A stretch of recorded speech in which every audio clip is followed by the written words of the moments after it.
Hello. So, transformation. We as humans are incredible. We are extraordinary. To be human is to be superhuman. Humans are super beings. Why? How do you know? Well, look at the world around us, right? Humans are the makers of all machines. We are the most powerful being on the face of the planet. We make machines that are more powerful than us, but we made those machines, right? So we are the maker of all machines.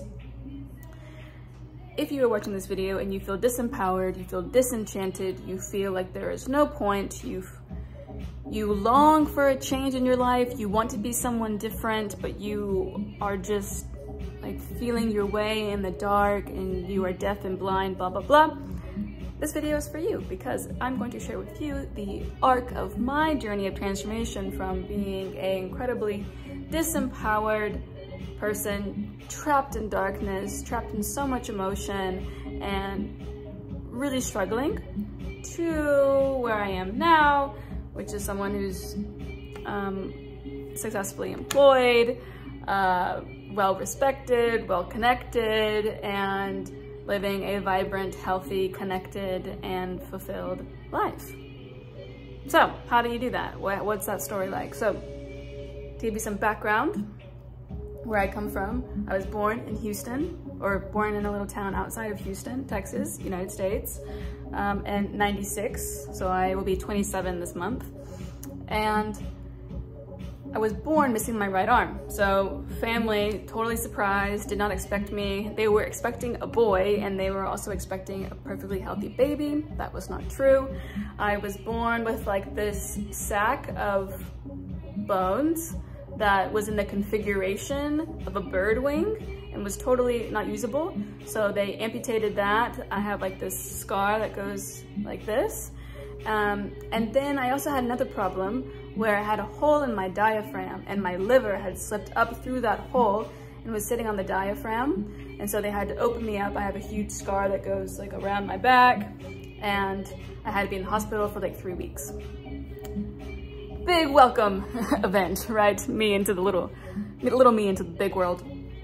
Very lucky that I had doctors from Texas Children's Hospital at the hospital that I was born at, which, if you don't know about Houston, we are well-renowned for our medical field.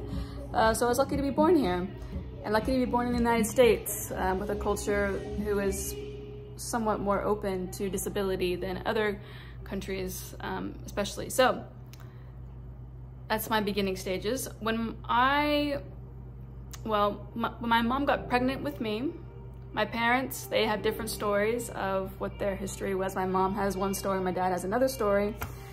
But basically my mom got pregnant with me and then they got married because it was the right thing to do. And then about like a few months later, they got divorced. So I was not even 1 year old when they got divorced. And then my mom got remarried when I was 5. She got divorced when I turned 15. My dad got remarried when I was 7 or 8, and then he got divorced when I was 12. So lots of chaos in my family. I never was raised with a family per se. Like when my mom and my dad got divorced, my mom and I moved in with my mom's parents. My mom's father had early onset Alzheimer's and my grandma was a teacher, and so my grandma was taking care of me and my granddad when my mom was at work, and then my mom took care of me and my granddad when my grandma was at work, and it was just a very odd thing. And then my mom's brother, this is very interesting. If you don't believe in spirituality, I challenge you to revamp this, but I was born on my uncle's death anniversary. My uncle was murdered about 4 years before I was born, and I was supposed to be born like 2 weeks earlier than my actual birthday, and I was born on his death anniversary, and my mom was so not happy with this. She was like, please, it can't be that date, blah, blah, blah. And so because I was born on that day, they named me Faith, because for my mom's family, this was like a great regeneration to the family, because it was a pretty devastating murder. And then the guy who murdered my uncle didn't even get charged. He got off he got parole and never got charged. So there was a big injustice to my family and left a huge scar. And then my grandfather died maybe like 6 years after I was born. He had early onset Alzheimer's for about 4 years or so, something like that. And so, anyways, all that to say is that's sort of the world that I was born into. And when my mom married my stepfather, he was at a very, in a higher socioeconomic class than my mom and I were. And he already had 3 kids from another family that were much older. Like his youngest was in high school and his oldest was in college. And so I was like little 5-year-old me, and then I have all these like new step siblings.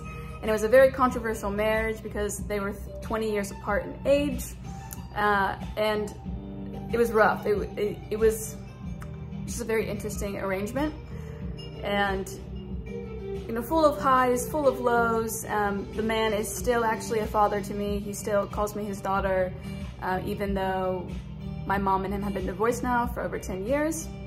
So it's quite cool. I'll maybe share a bit about that in another video of how to heal family, how to heal family dynamics, how to be successful in blended families, how blended families work. If that's of interest to you, I can definitely make a video about that. And then with my dad, when he remarried, he married a woman who already had 4 kids, two daughters and 2 sons. And then he and her had a kid together. And so at one point in time, I had 4 step-sisters, 3 step-brothers, and a half-sister. And so it was a very chaotic life. And then I had that from different families, and I'm just like being tossed in between them all, but I don't really have my own family. And my dad doesn't have any brothers or sisters, and my mom doesn't have any brothers or sisters. So I don't have any cousins. And then my dad is from England, and all of his family like was estranged. He was estranged from his family, and my mom's family was not really together either. So I don't really have any grandparents. I have one grandmother, my mom's mother, who's very close to me. But other than that, I'm very a la carte. I'm rogue. And so, as you can imagine though, that kind of chaos in a young kid's life, it created a lot of anger and a lot of resentment and a lot of pain. And I carried a lot of that pain for a long time with no resolve, with no support, with being on my own. I mean, my mom was 25 when she had me. My dad was 24. They were both dealing with a lot of their own traumas and their own pains. My dad had an alcoholic mother. My mother's brother was murdered, and it was just a whole, they were dealing with a lot. And so a lot of their emotional state was embedded into me. And then I took that on and I internalized it and then created an identity out of it. And in addition, I had all these other new kids, new siblings in my life that came in and then all were dramatically removed through divorce, right? So by the time I had turned 15, I was entering high school in a very low state, in a very insecure, disempowered state, not to mention all the stuff I had to go through because I had one arm, because I have one arm, things that I went through in middle school that were very challenging, especially with boys. I went to an all-girls school from 4th grade until my last day of junior year of high school. So that whole drama and being with girls in a very toxic environment and relating to them in a toxic way. Yeah, it was intense that's my point. It was very intense. And so when I got to high school, I really was at a low. I was in a very dark spot. And I'm giving you all this context because it will give a better understanding for the arc of my hero's journey that I then took forward in the following steps. I'm realizing this video is now 9 minutes long, so I'm gonna stop here and I'll make another video now that you have the background story of who I am and where I came from.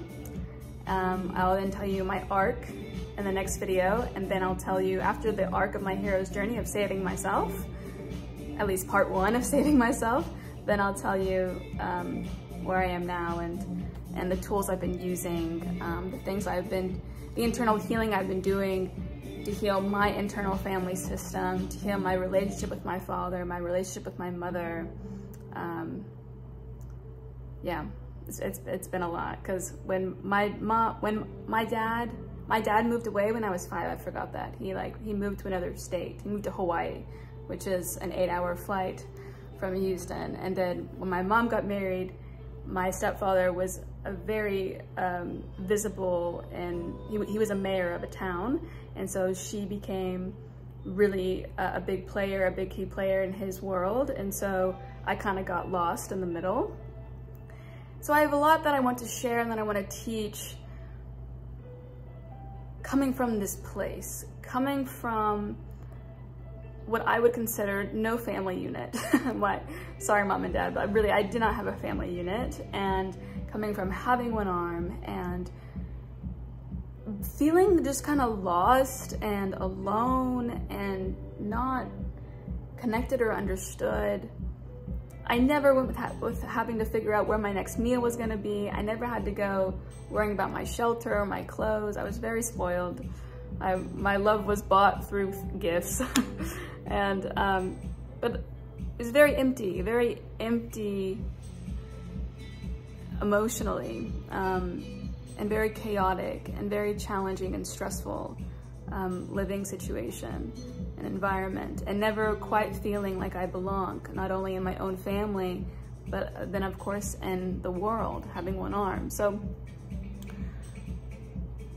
this background is important because it's gonna give me credibility for what I'm teaching you soon, and to give you some better context of where I'm coming from and how I can be of service. I wanna help. So, if any part of my story you are curious about, please give me a comment, and I'm happy to explore and go into what was that like, and then how did I transform? I really want my point to be, hey, this is where I came from, but this is what I've done with it, and this is what has helped me to grow and move beyond and be empowered with this history, not disempowered. So, ciao.